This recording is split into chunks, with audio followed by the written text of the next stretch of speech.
What's up, y'all? So I had a conversation with Austin Floyd over at Attn Labs, and we talked a little bit about customer journeys, but you're going to want to see this video because we talked about something really cool. It's called a super pixel. Watch this video.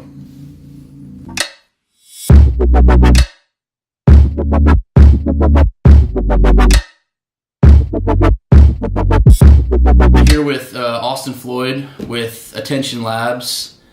And we're going to chat a little bit about customer journeys and how to properly market to your customers that are following a specific customer journey and doing it the right way versus wasting a ton of money on ad spend, trying to remarket to people that have been to your site 90 days ago and had no interest then and have no interest now of buying. Austin, just I guess, tell me a little bit about what you think is a really good area to start in. If you're brand new, you have a brand new store, let's say you just started a Shopify website, where would you start at? And then we'll kind of follow that path that goes through awareness, consideration, purchase, and then the remarketing. Yeah, man. So it's definitely one of the things, typically I work with companies that are already doing some form of sales. They have some form of traffic, whether that's outbound or inbound coming in. And you can kind of go in and address, these pages are going to be the best pages. Here is where people are actually falling in the customer journey.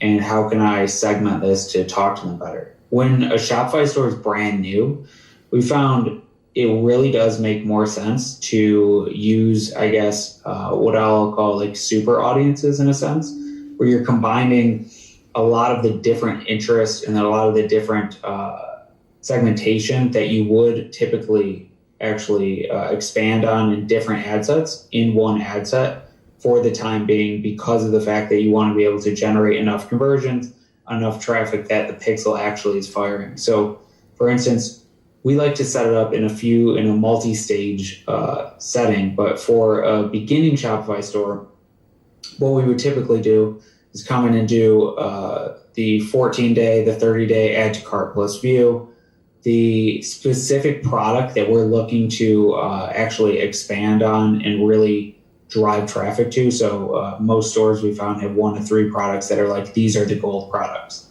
And so we take those products and we do a specific product page for marketing, 3-day, 7-day, 14-day, 30-day. And then also we do like to scoop in site traffic. So 14-day, 30-day site traffic, excluding the people who either bounced or the people who spent less than 30 seconds on and weren't really doing anything of value to that page. So for a beginning site, those are kind of the different audiences that we would use besides, doing some investigation into interests, the different cold audiences they would do. But for remarketing, that's, normally we like to stick with bigger audiences, or at least as big as it can be at the beginning, so that when we start to funnel that cold traffic in, we know that they're getting hit at the different points that they need to in the customer journey.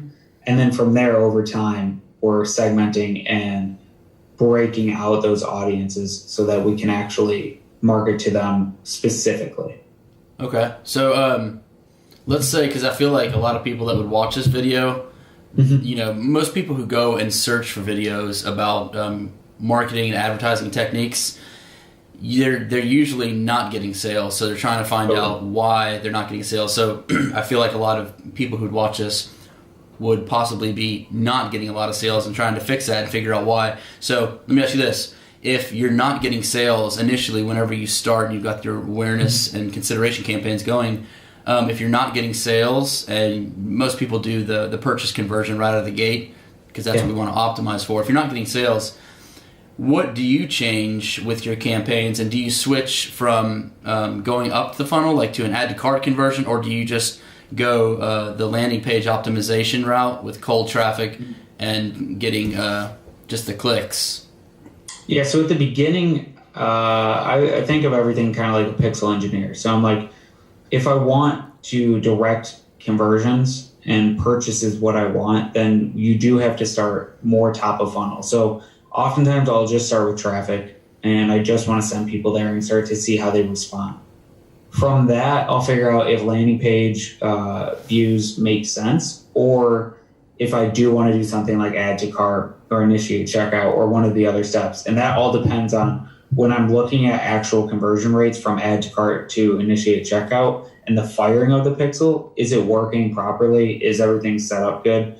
And if someone adds to cart, is their chance a lot more likely they're going to move towards a conversion? Because we found a lot of times we just like to set it at purchase if they're actively getting purchases, because we'll just see a ton of add to carts come in. Yeah. When the whole point of it was, hey, we want purchases, not people who are just putting shit in their cart. Yeah. It's like so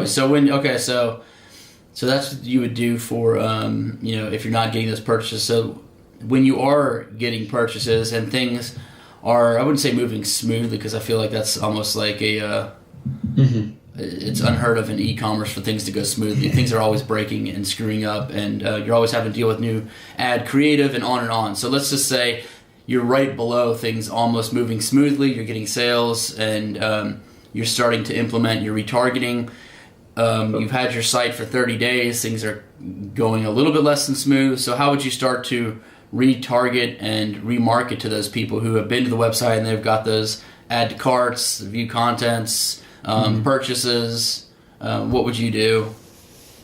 Yeah, so I like to think about this like a person doing anything. I mean, you have to think about like intention and action when it comes down to it. And so a lot of times people are just like, remarketing, it works. They're like, hey, can we put up a remarketing campaign? And they don't even understand what they're saying, but they're like, oh, we haven't even started remarketing yet. And I'm like, yeah, you are. Just because you didn't title it remarketing doesn't mean it's not remarketing. It's still a remarketing campaign. So when thinking about it, it comes down to you've had something for 30 days and it's working okay, but it's not working the way that you want it to. That's because there's a disconnection in either the traffic that you're getting to your site or the mindset of the people once they get to your site and what they expected would come next. So in that time, you have to figure out, okay, what are they not seeing that they should be seeing in order to advance them in the buyer journey? I don't like to use scarcity in the sense, or less scarcity, more fear, because I think fear-driven conversion doesn't lead to ultimately higher lifetime value or average order value later in life or later in time. So what I like to do is more use social proof and use the aspects of the positive benefits of the product.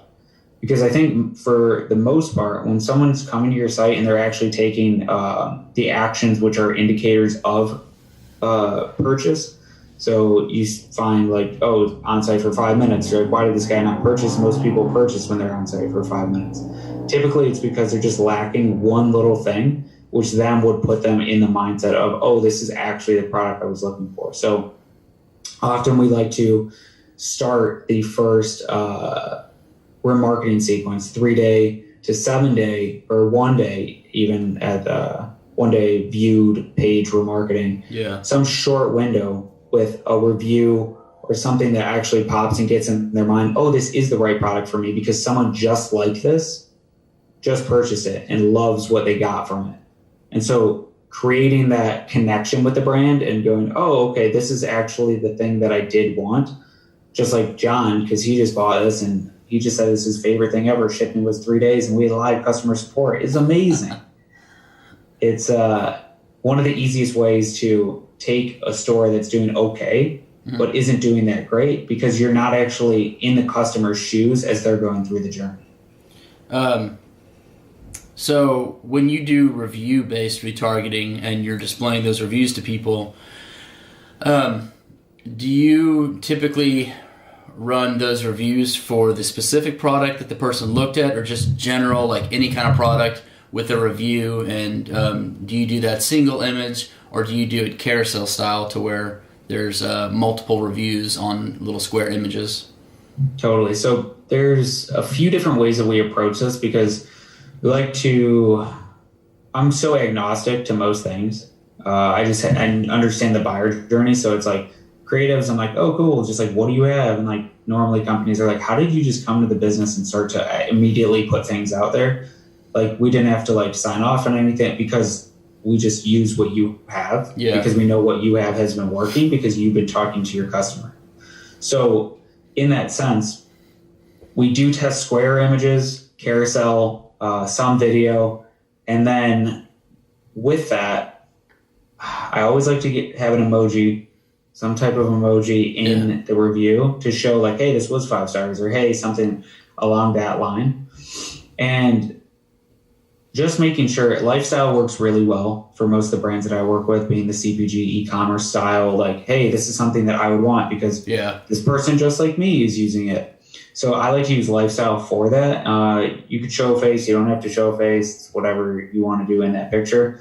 Product also will work really well if it's a good product picture, not if it's just like a static, like white background, like, hey, this product, it's pretty cool, right? And you're like, not really. It's just like a default Amazon product picture. Yeah, those are super unengaging. I've seen actually that you made, well, 2 things on what you mentioned. One, whenever you're doing what like you do, for example, with the reviews, to where you're not having to get clients sign off on specific ad creatives and look it over. I mean, that process in itself can bottleneck getting results so fast because everybody's tastes are so different, and ad creative is subjective. I always do my ad creative, and I think, is this going to convert? I don't really care if it's pretty, if it's well, I don't care how it looks. Is it going to get me the results? And a lot of times, internally when you're working with the actual company and the brand, and they're putting this up, and you got your marketing team, it's like, oh, I don't know, can we make that like Open Sans font, and can we make the font a little bit bigger? And it's like, no, bozo, you got to have 20% text to image, and you're going to completely screw up your delivery. And we're not trying to make a beautiful image. We're just trying to get... So, yeah, I totally get what you're saying with that. And that's... Man, that can bog your process down so much and make your client that you actually enjoy working with turn into just one of those nightmare clients because you can't get anything done because you're trying to get just like your simple tasks completed. Yeah, it's almost like when you are doing anything with advertising, it doesn't matter what medium you're on, they do know their brand the best. That's the first thing that I always realize. So I either ask for a branding guide, if that makes sense, or I say, hey, if you guys deliver all the creatives, that would be perfect. Like, what do you guys have on hand right now? You don't have to create new stuff yet. Just, I need things to test. Send me all the images that you have. Normally they're like, well, what does that mean? All of them. We have a lot of them. I mean, like, just send me everything you have, everything that's a creative. Send me like your top blog posts or examples of your copy that you're currently using. And I can create almost anything from that right at the beginning, because copy is a science, but if they're already writing and they've already developed a voice, you can pretty much adapt that to an ad almost immediately. Get anything you want running it up pretty quickly. Within probably 3 days, you could have, all of your marketing built out, not necessarily your cold. I like to do a little bit more digging, finding the audiences, getting all the email lists downloaded and everything. But I would say for the majority of the point, you can have most of what you need to create these remarketing ads pretty simply just by going through what someone already has or what you already have if this is your store. I was going to mention something else, and that, having that style sheet from the actual brand is pretty helpful, so that you don't make wacky stuff or claims or whatever. But I've actually seen a couple ads where they're video ads, and I can totally tell that it's the Golden State Warriors, and it's like Kevin Durant basically. Yeah. And I've seen these videos where he's dribbling around, and everybody else is on the team. They're like a team practice, but everybody's faces are blurred. The jerseys are blurred, and their logos and branding are blurred. And the ads are saying, look who we just caught wearing our... And then it's like, it's blurred out, so you're not using the brand or the logo, but everybody totally knows who it is. So It's like one of those kind of viral things, like, that's, kind of deceptive and tricky, but at the same time, it falls within that gray area where, you can do it, but... definitely some creative marketing there in terms of having like kind of like a testimonial or a review. I'm going to circle back to what you were talking about with your, like I forget how you mentioned it, but your super audience, super pixel. You and I talked about this a little bit before offline, but what were some of the results with like a previous or past client to where you actually took, and this doesn't work for everybody, just disclaimer, if you've got like 20 sales and you do this and you're trying to make like this megapixel, you're going to have a mega fail and it's not going to work. But this client specifically for you had a ton of sales for a specific product, and you took that sales data, you pulled it offline, you segmented it out, and then re-uploaded it for a new pixel specifically just with that product. So it's like this genius megapixel for that specific product, and then let that run. So how did that work out? Yeah, so initially, I started to think about this reading an article by Justin Brook called The Genius Pixel. And I think a lot of people really underestimate the power of a pixel in their actual ad performance. They're often like, I don't get it, the creative's not working, I don't get it, the ad set's not working, I don't get it. And it's like, dude, the way that these work, your whole account is based on the tracking script that is on your website. So if that isn't targeting your customer, like you have 30,000 products and a quarter of the products are $1, a quarter of the products are $250, a quarter of them are 50 grand, and a quarter of them are over $1 million, that pixel's like, I can't target someone because there's every range of purchase you could ever think of is in that. Like you can feed it data, but then it goes like, okay, who the hell are these people?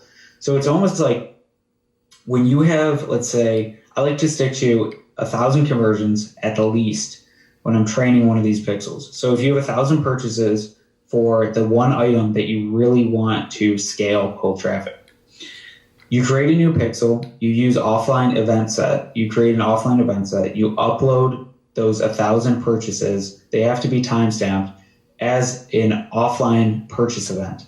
When you do that, the pixel is like, oh shit, I know what a purchase is like. And if you can have the initiate checkout data, the add to cart data, the viewed cart or the viewed page data, if you have all that as a list, definitely upload that too. But most people don't like keep all the email addresses of the people who viewed cart or did whatever other action. This pixel already starts out on a better foot than the pixel you were likely using. Because of that, and because you've already tuned it into what is going on, I mean, depending on how many purchases you have, you can start to get crazy with it and just put no targeting on and just target an age range and watch purchase conversions come in like you're a genius, when in reality, it's like the pixel's just finding everybody that you told it was exactly like this. So do you, when you do that with the pixel, do you only put that specific pixel on the specific page for the specific product, or do you put it site-wide? So often what I like to do is have it site-wide. I want all the data that I can get, but what I like to do is make sure that the events are really only firing for that specific product. So you go, hey, all these people are on my site viewing shit, but these aren't the people. I just want the people who are doing the purchase. And you can do it that way, or like, let's say you just need to kickstart a new pixel, or like your account got banned, or like some weird shit happened, you have to start a brand new pixel. I mean, I'll just upload all the data right away of people who have like high lifetime value. If like, let's say a store has 100,000 buyers and like 5,000 of those people are like crazy high lifetime value, I want to start it with those people. So that pixel just immediately starts to find those people so that you're not getting the people that you don't want to your store to purchase anyways. And then I'll track everything. But for the majority case, I'm just trying to grow one product. And if I'm just growing one product, I really want only that to go. But I like to pass all the purchase conversion value to it in order for it to understand, hey, I actually made this much money. Because like the more data that you feed these pixels, the better they get, the easier it is to find customers.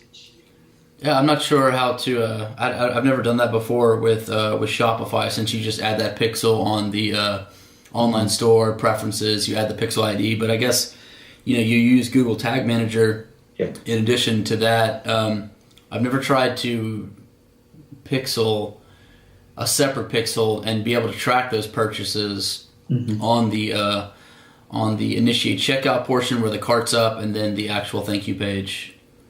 Yeah. Yeah, it's a lot of it's through Google Tag Manager or like actual scripts on the pages. I gotta do a tutorial for that because that's one of those things that That'd be helpful. I think a lot of people find that helpful. Me, I would. Yeah, no, it gets super difficult, especially when you're digging into code. Yeah. And you're like, hey, how do I like segment this button or like do all this shit on this page? Because you're like, these people convert. Yeah, some of the code, like with WordPress, it's a bit easier, user-friendly, but for some reason, that liquid theme with Shopify is always a little bit more difficult and tricky to find things and how they put them.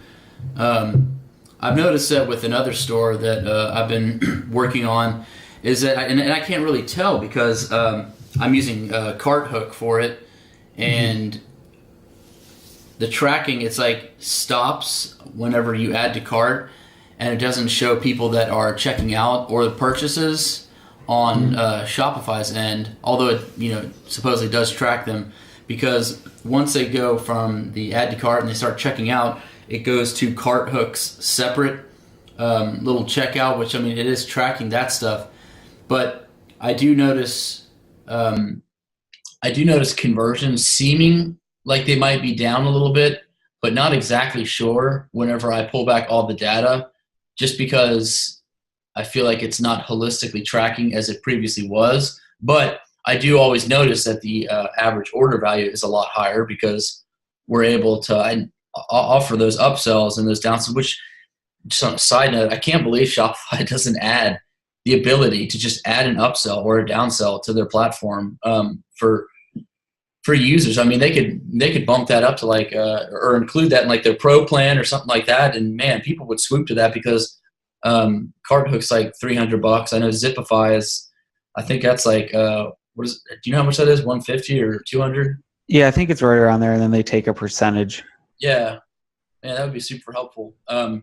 Yeah, I would say Cart Hook has a way to integrate that, but I just have to kind of look into how that works a little better. So I guess at this point I'll wrap up. What's your website, Austin, that people can look and find information at? Yeah, so we're building this out slowly, but attention, attnlabs.com is kind of where we're going to house all the information, and then start a YouTube channel, so all that will be on there as well. But, just email me, austin@attentionlabs.com. If you have any problems, questions, concerns, I'm always online. Blessing me first. Yeah, pretty much the life of a marketer, always online, going to be available. So I'll wrap this up and appreciate everybody checking out the video. And again, if you have any questions about this super pixel that Austin was describing, reach out to him and shoot him an email and ask him any more questions. But other than that, I'll sign off and I'll talk to you later, Austin. Awesome, man. Thank you so much for having me. All right, no problem. See ya.